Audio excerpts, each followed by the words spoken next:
firstly, welcome to the podcast, Two Women Who Make It Happen, Journeys to Success. I want to start by saying thank you for actually joining and participating in this podcast as well, Carla. It means a lot. And as mentioned, it kind of highlights to everyone out there, senior female leaders and sort of your journeys, the challenges, the successes, and everything in between as to kind of how you got to where you are today.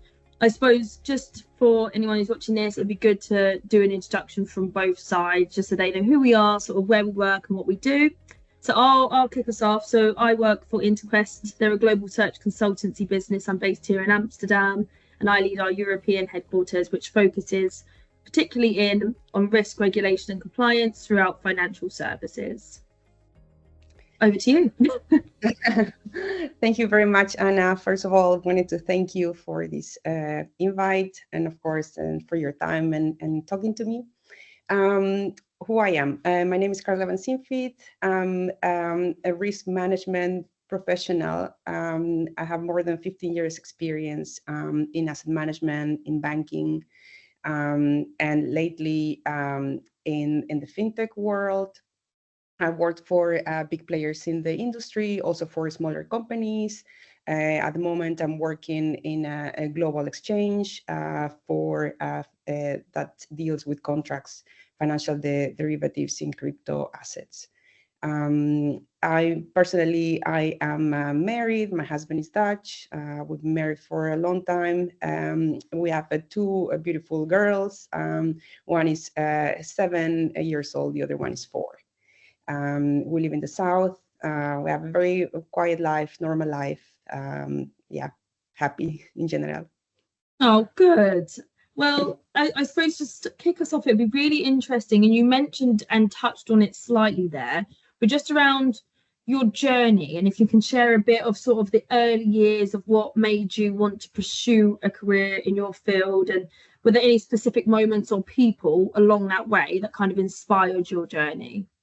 Yes, I think if I look at my journey, it really started very, very early on. I think even in high school, to be honest. And if I remember back then, I was very drawn to sciences and math and biology and chemistry. So everything that, I had this idea in my mind, okay, I really want to go into the science subjects. And so back then when I was in high school, I had this strong idea, okay, I want to go into genetic engineering and I want to do outside, really completely different from what I'm doing now. And so I did that. So in high school, I concentrated on all these subjects, biology and chemistry, physics, mathematics. So I put a lot of emphasis on that. So I got really good grades because I knew that I had to achieve good grades in order to, achieve what I wanted, which is genetics and all that. So, yeah. And I did. So I first enrolled in an engineering program at uni, and I did that for 2 years. So in the first 2 years, I only did math, basically, like more complex math. And then after that, I started to move into a science program where I had a lot of biology and chemistry, biochemistry, thermodynamics, a lot of these things. And as I was about to, I think in my last year in university, so I was going to major in molecular genetics. And as I was about to finish, or I was in my last year, I had to take free electives, like free courses. And since I had taken everything that I could take in science, I thought, okay, I need to do something else because it's a free elective, so it can be any subject. So I decided, okay, I'll take economics. So I started taking microeconomics. Throwaway. Just to add to everything else as well. Exactly. So I for me, it was something new, of course. I had never done it before. So when I started the lessons and just to read more about the theory and go into classes, I realized, oh my God, I really love this. This is so interesting. And so I was there in my classes. I remember the classes started at 9 o'clock. So I was there at 8:30, just because I wanted to talk to the teacher and I wanted to, pick his brains or her brains. To pick her brain and just to chat about the economy and things like that. So I thought the subject was really really interesting to me. It was something new. So so I did that. So after I did that macro, then I did micro. Then I was like, at the end of that year, I was thinking, well, what should I do? Should I, of course, go into something more economics in that direction, or should I continue in what I was doing? So, and at the time, of course, I was finishing my degree. So, and my parents knew about it. Of course, they were really excited and all that. And at the moment, when the summer started, I had already secured my spot for a master's degree and also for a summer job, also at the lab, so I had like everything. That's so interesting. Yeah. How did you sort of apply it at the lab as well, just out of interest? Like what sort of projects would you predominantly be involved in relating to those sort of topics? Yeah, so because I was in so many different courses, all scientific courses, and I met a few professors that helped me. They said, well, you have good grades, maybe you can come and work with me at the lab in the summer, you get paid also, and that's great for your CV. So I thought, this is great. And also with the professor that I was going to do a master's, so I was going to do a master's in September. He offered me already, I think by May or something, he already offered me a job, with him in the lab.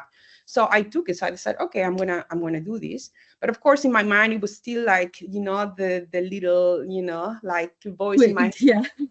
You can also do something with economics, But I thought, oh no, it's crazy. And at the time, one of my professors got me an internship in Prague. So I decided, okay, I'm going to take this internship. So I went there, and all that summer, of course, I had the time to think about what to do and all that. And also the fact that I was, far away gave me more, time to think. And so I thought about it, and after discussing it with my peers and friends, and I decided, okay, I'm going to finish what I'm doing, my degree, because I only had like a semester to go before I completed all the credits, and of course I had to write my thesis and all that. And I'm going to finish that because I had already promised, okay, I'm going to achieve my degree and all that. And then after that, I will continue with something related to economics, So, so that was basically how I came about, to that decision in my life. And also when I was in Prague, I met a really nice friend. I made friends with a person who actually is now my husband. But through this out in more ways than one. Yeah, well, he's Dutch, of course, but we met randomly. I mean, because we were both looking for, I think it was like a bar that had this amazing beer. But anyway, like we started to talk. Now I'm going to have to ask what beer it was.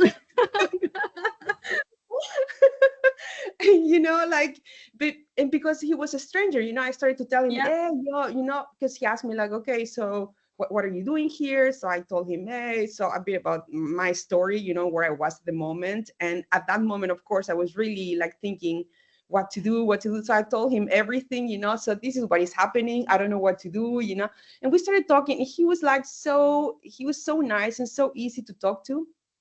And then we became friends, of course, and he advised me. So all the days, I think he was there for a week or something. So all the days that he was there, we went like on different trips. We went to see the castle in Prague, museums and things like that.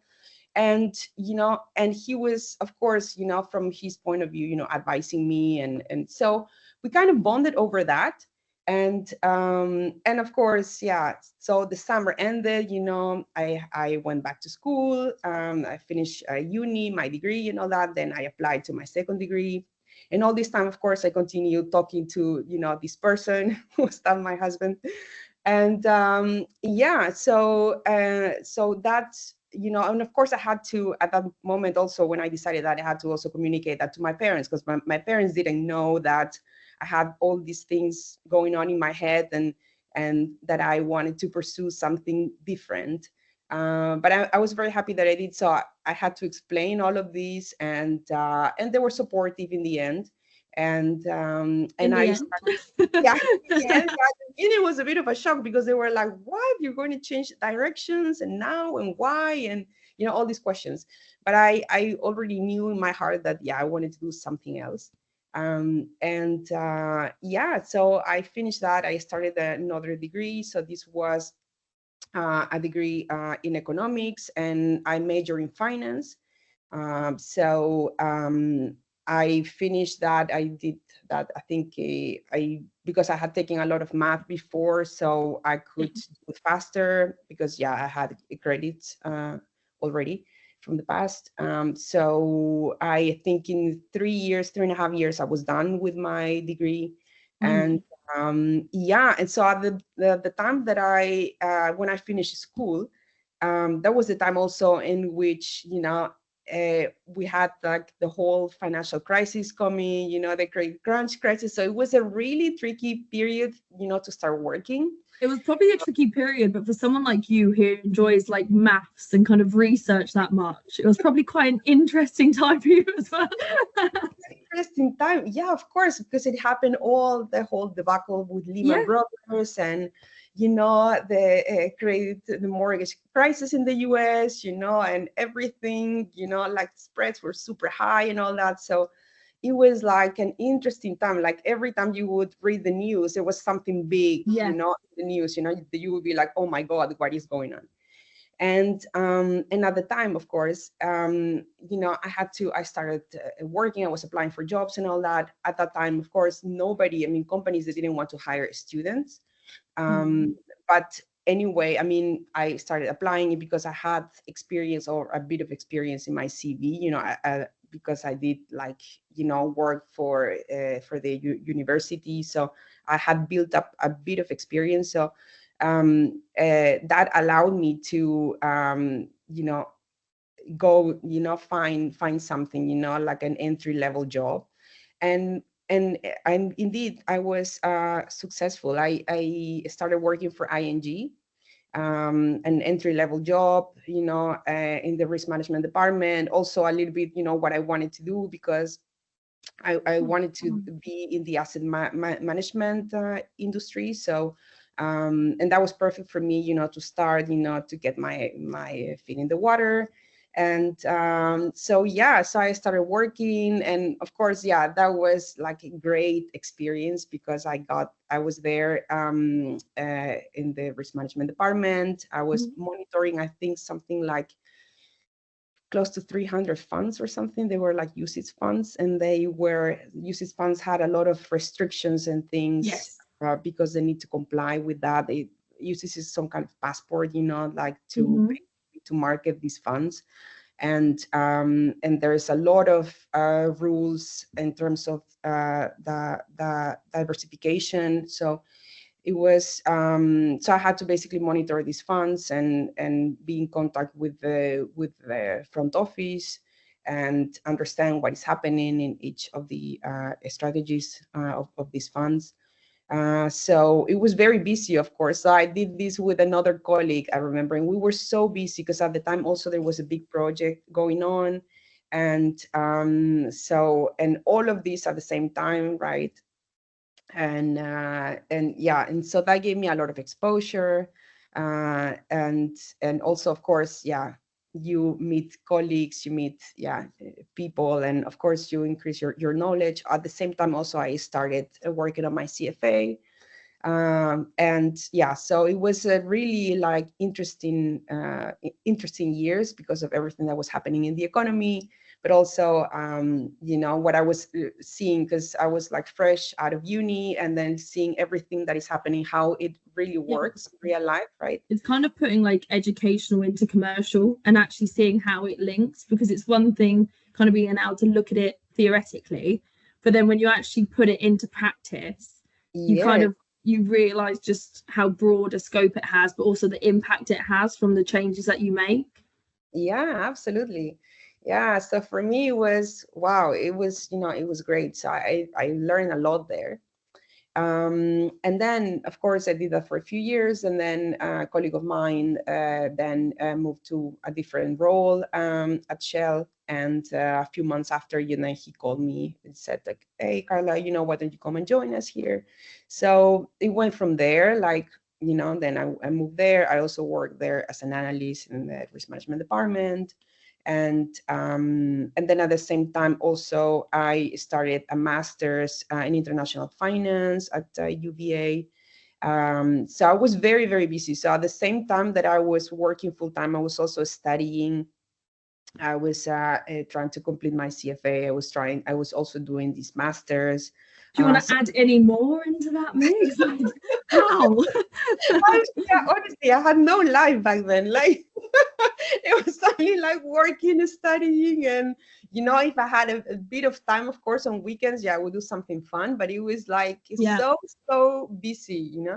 But I also enjoy, those years because, I was much younger and I had all the time, so I thought, I might as well just do it now and then reap the benefits.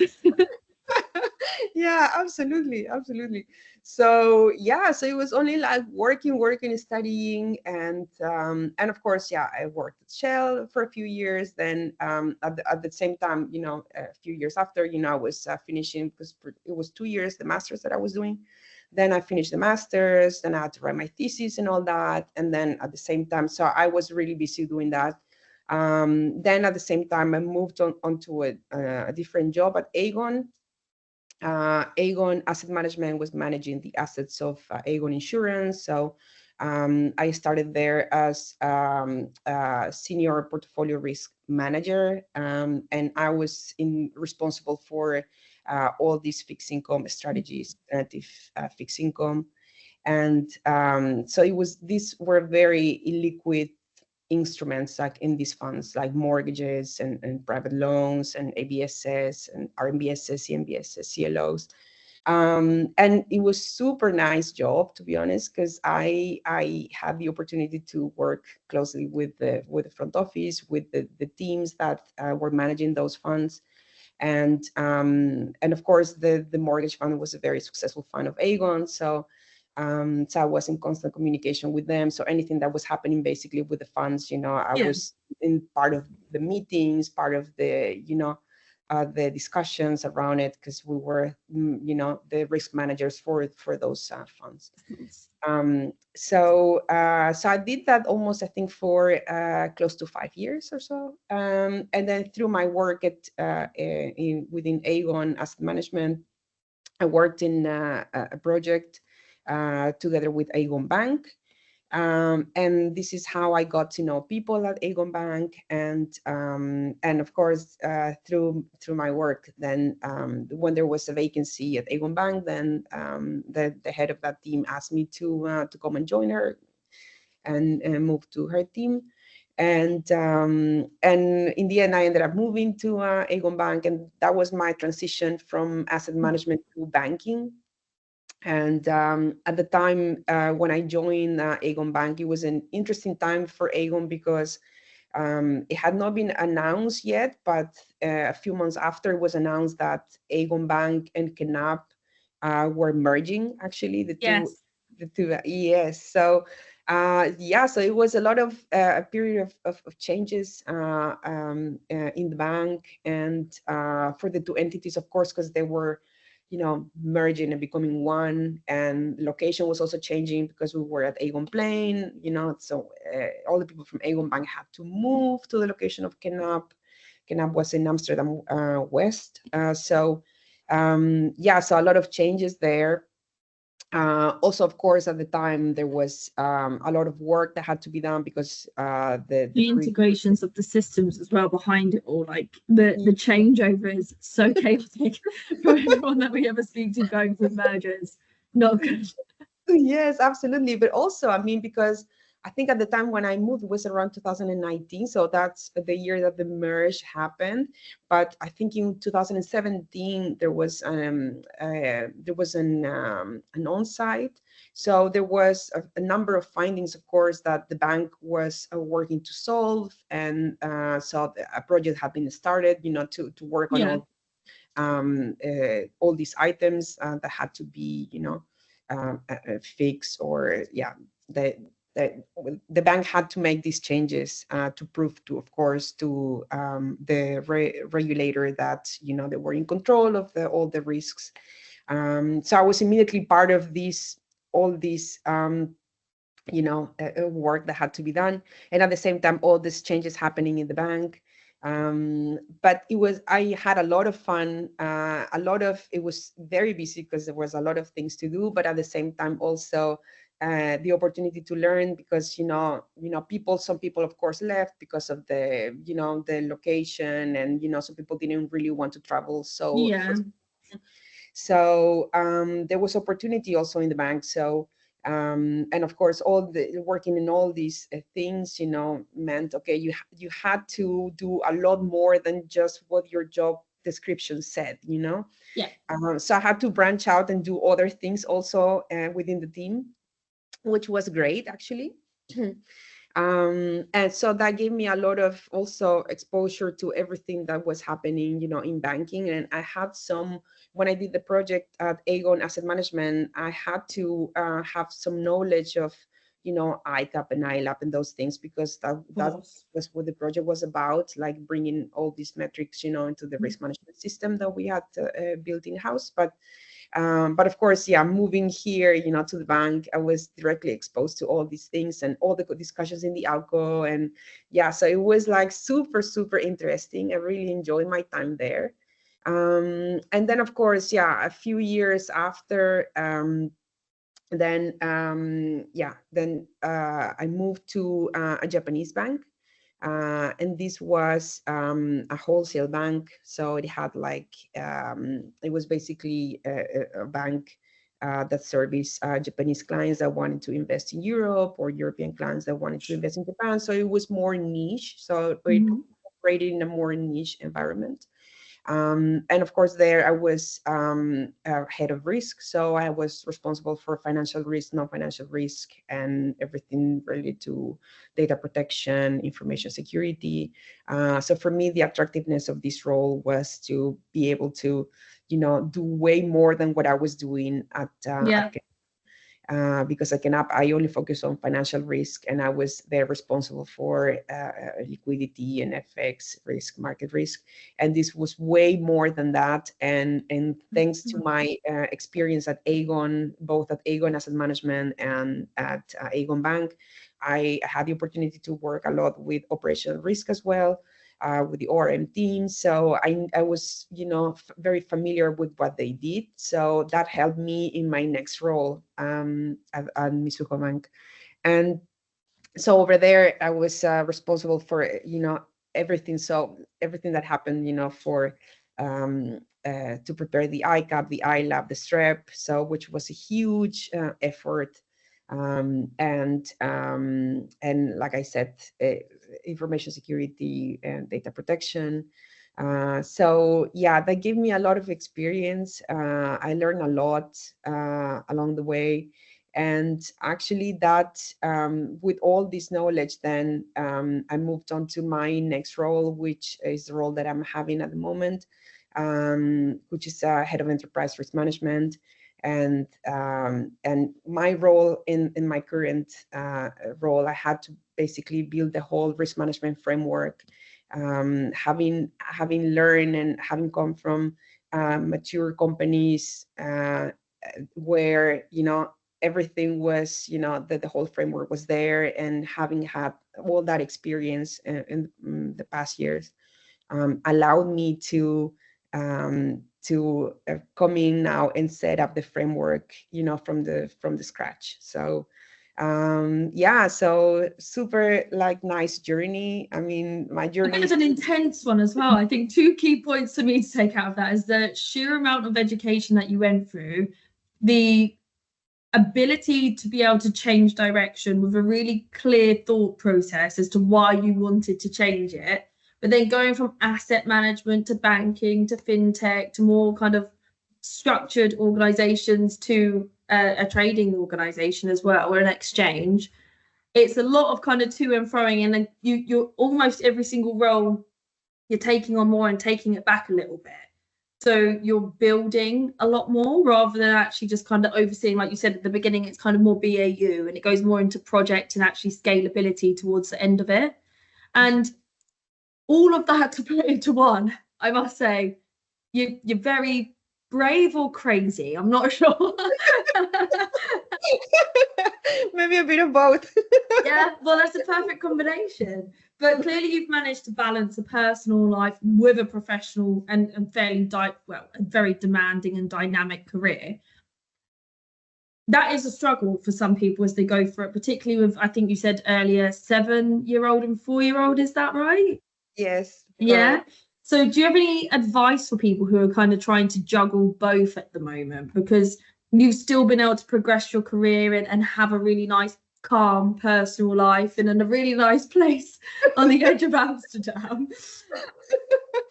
Yeah, no, that is really a challenge, to remain sane and, with all the things, going on at work, at home, with your kids and, just daily life and dinner and all that. Of course, I'm a professional, I work every day but I'm also a mom, I'm also in charge of the house and everything that happens and with the kids.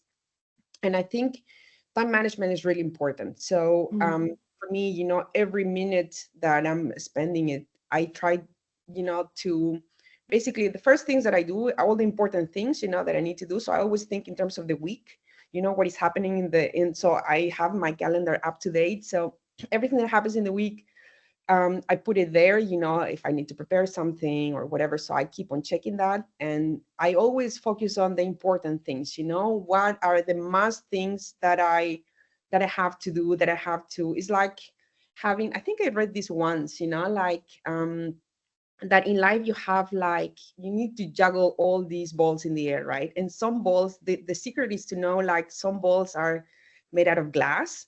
So if you drop them, they break. So there's a big impact from that. But other balls are just plastic balls. So if you drop them, it's not a big deal because you can just pick it up, and continue. So for me, it's like I will first take care of these glass balls, to make sure that, okay, everything is, in order and running and all that. And the things that are less important, I think, okay, I can skip this or I can postpone it, or I can always work around that. And I always try to have a backup for things, if this doesn't work out, then this is something else, so, but also, I mean, help around the house also, of course.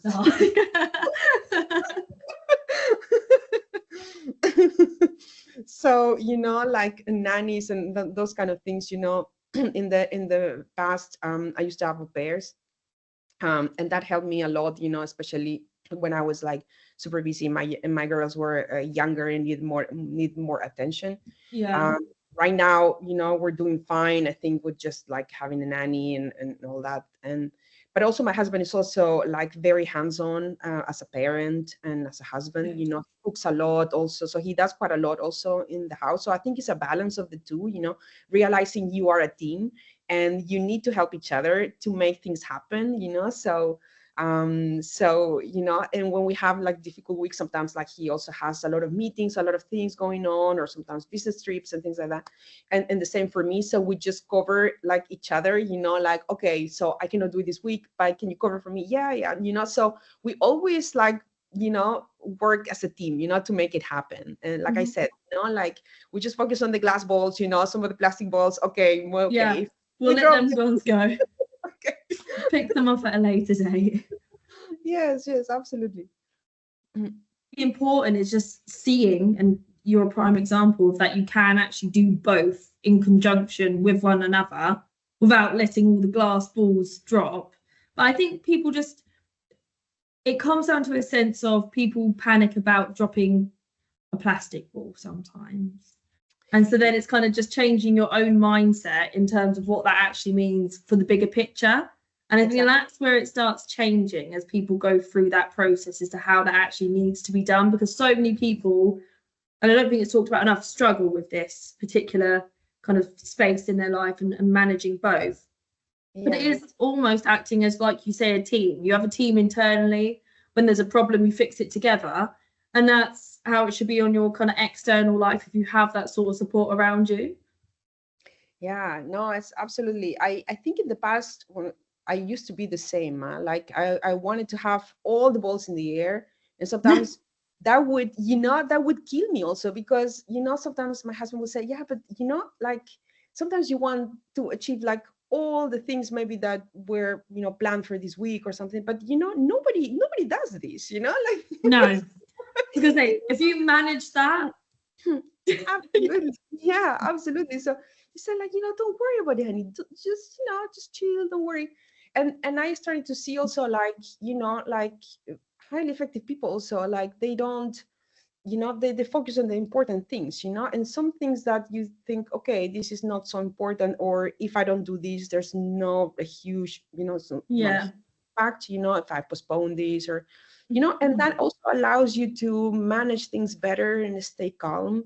And what is important also is like to plan ahead, and be realistic also with your time, like some things you need to dedicate more time. Yeah. Others, you say, okay, I can outsource these, I can whatever, so yeah, so I try to, to stay in control of the things that really matter to me, and some of the things that I think, okay, these are not so important, then, I outsource them, or I postpone them, or I work around it. So yeah, so like I said, and also, well, if I cannot make something or whatever, it's not so important, yeah, I also don't stress myself too much about it. In the Yeah. past, I wanted to do really everything, and and put all the check marks in my to-do list, but sometimes it's not possible. You just need to, yeah. I think it's around just saying like that's okay. Everything might not be possible, but we can all move on. As I say, I think that's a really, really good thing to kind of highlight. And I suppose kind of taking the conversation back to enterprise risk a little bit and how your career has developed after seeing how you've managed both. Obviously, enterprise risk has become more important and evolved sort of over the years.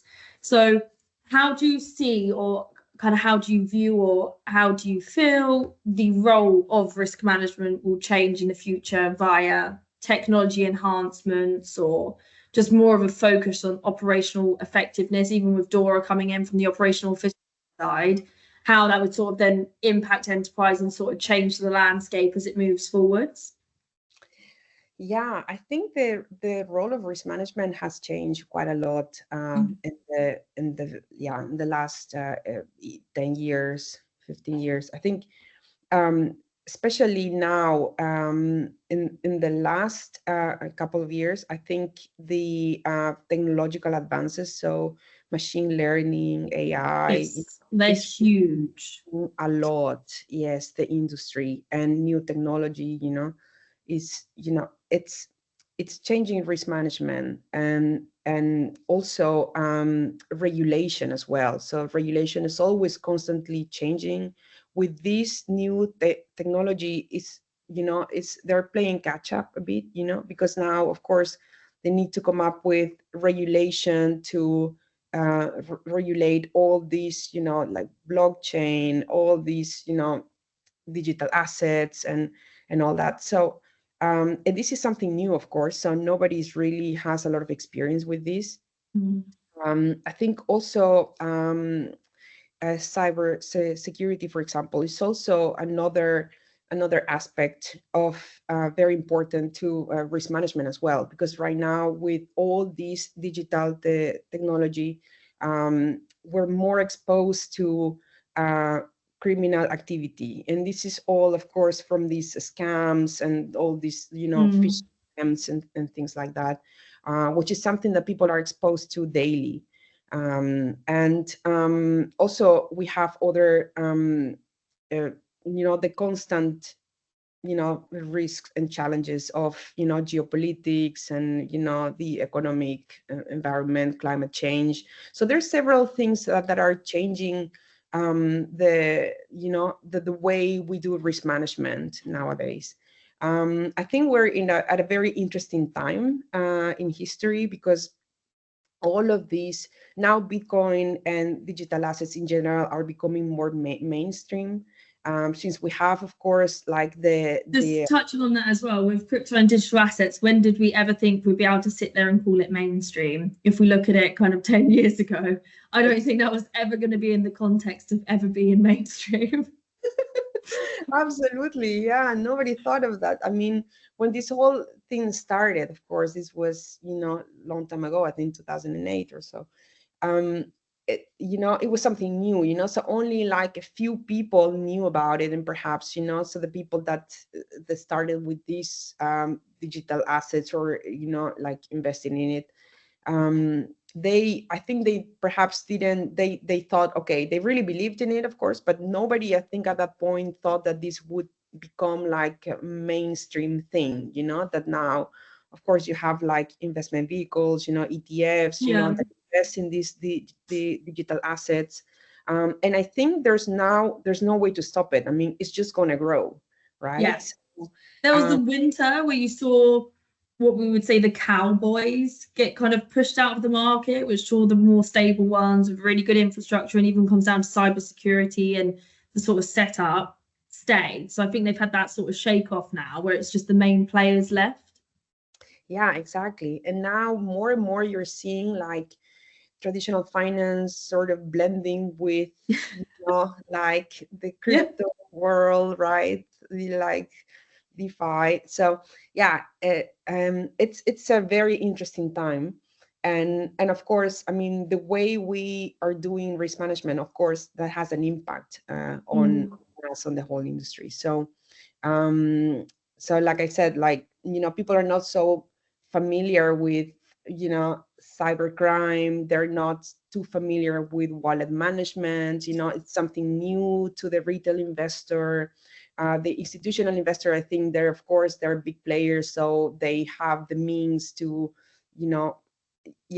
to manage that better. But especially for the retail investor, this is something completely new. So, and this is the reason why I think we have now so many like ETFs, because of course there's interest in investing in this particular asset class, but people are just not, too familiar with how to do it. They just don't know how to do it. And especially all the wallet management part, it's still very, we're still like operating like, like we're pirates, like trying to, write all these like long, seed phrases and how to store it and all that, so people is still are, it's very new to them. So and this of course leads to situations where, you might lose this passphrase, like where to store it, and you have, hot wallets, cold wallets. And so this is really changing, of course. So how people do finance, how people invest. So absolutely, it is really disruptive, the technology. But I think like the fundamentals of risk management are still there, like basically the way we set up our framework, how we want to, for example, if we are, in our jobs, we need to understand what the processes are, where the risks are, where we put our controls, right? We need to also understand, okay, how to assess that risk. So are we looking at different factors, different things that might have an impact on that process, on that risk? Is the control effective, yes or no? So those are questions that are still there, still remains. And also we need to keep monitoring things, because things change very rapidly too.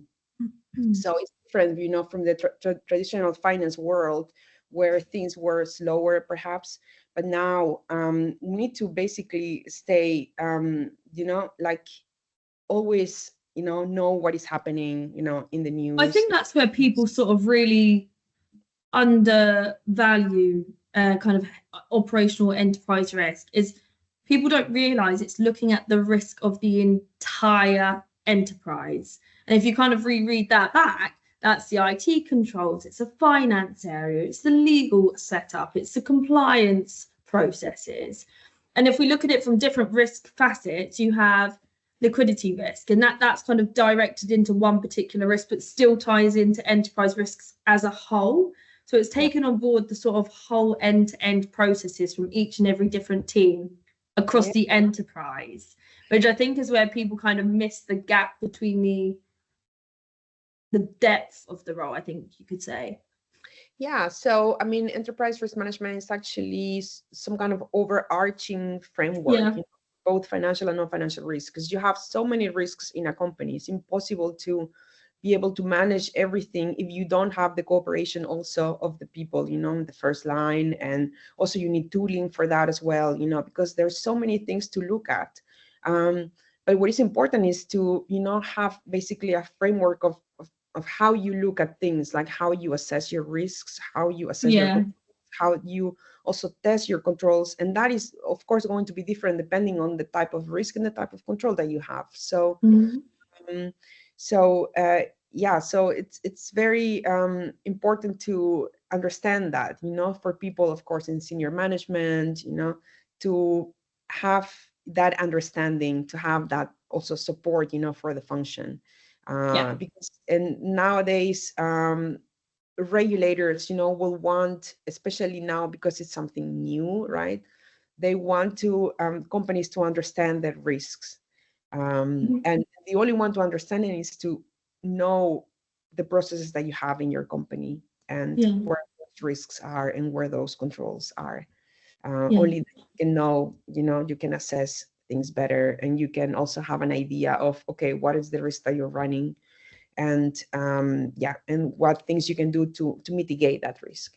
I think it's also one of the hardest parts as well, is ensuring that individuals at all levels of an organization are aligned with risk management objectives and also the practices. And if you're talking to someone in commercial, we just don't think about it at all. The risk is only there when it's there, rather than kind of preempting it and staying away from it. So I suppose, how would you kind of get that embedded, particularly from where you start something from the beginning, or whether you're integrating it from a merger or working out the BAU side?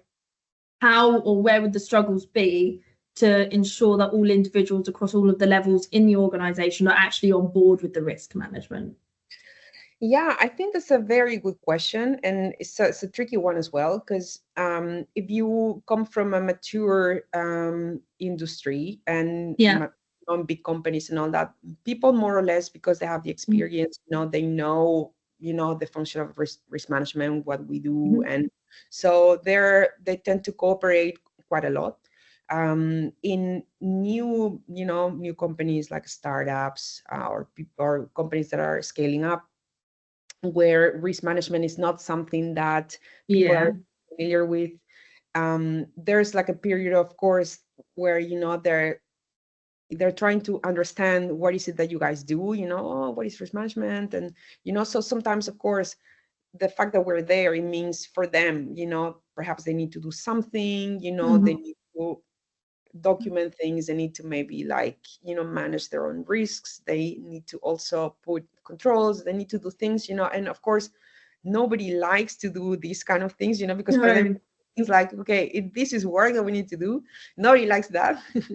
But I think what is important is to especially at the beginning, do things. For example, in my experience, I have tried to close that gap a bit by accommodating certain things. So, for example, processes are not described, documentation is not there.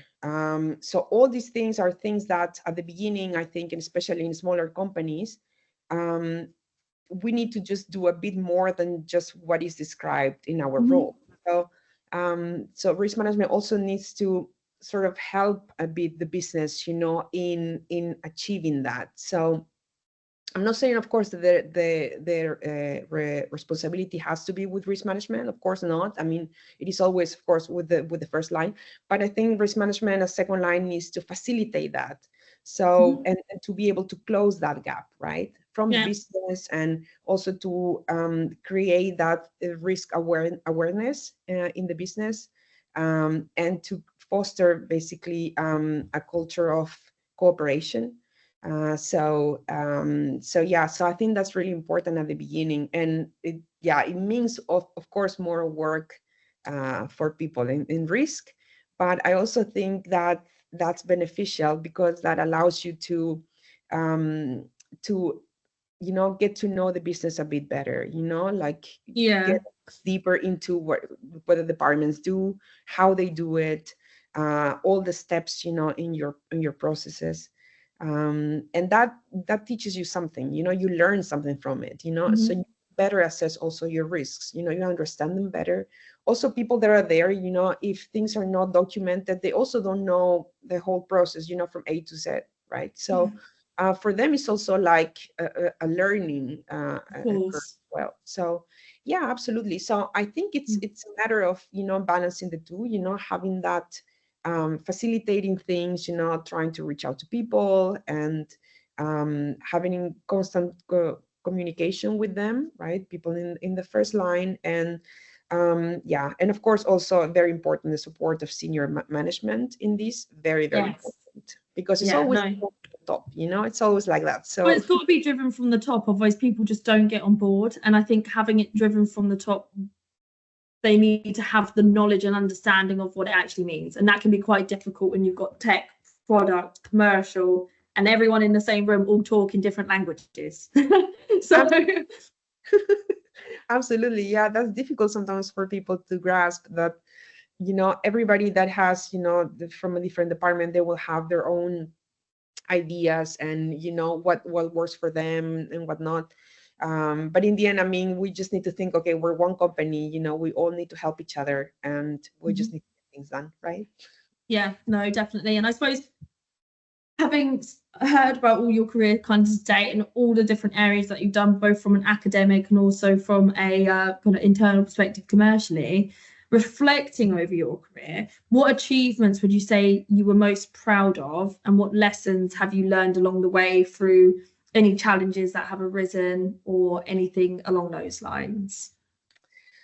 Yeah, I think in my younger years, I think, well, I was very proud, of course, of the fact that, working and studying at the same time, Yeah, I mean, that's a massive achievement in itself, let's just say. Yeah, absolutely. Yeah, at moments I felt like, oh my God, I'm going to drop dead or something, but I made it. Yeah, evidently. Yeah, absolutely. As well. Yeah, so I think also, I mean, there's been so many projects and things that I feel proud, in my previous roles. I think in general is I'm proud of the fact that I have a busy life, busy career, but also like very busy at home and with my kids and all that, and having enjoying both. It's what I'm most proud about, I think, is having that combination. And if I think, okay, I've done like many projects and many things, and that's great and all that, but of course it's having, right now, what I'm most proud of is having this busy life, but at the same time also a very happy life, and keeping that balance. I think that's so important, and just to be able to say it is actually really, really nice as well. And people don't really highlight that enough, I think, around the balance, and having the happiness in both areas really kind of affects the whole side. Oh, absolutely. That's actually, that makes it worth it, right? I mean, yeah, so yeah, for me it's like having that happiness both at home, at work, and yeah. Oh, good. And then I suppose that sort of ties into the challenges part as well, of your successes and kind of what you're most proud of. Correct me if I'm wrong, probably were some of the biggest challenges as well along the way.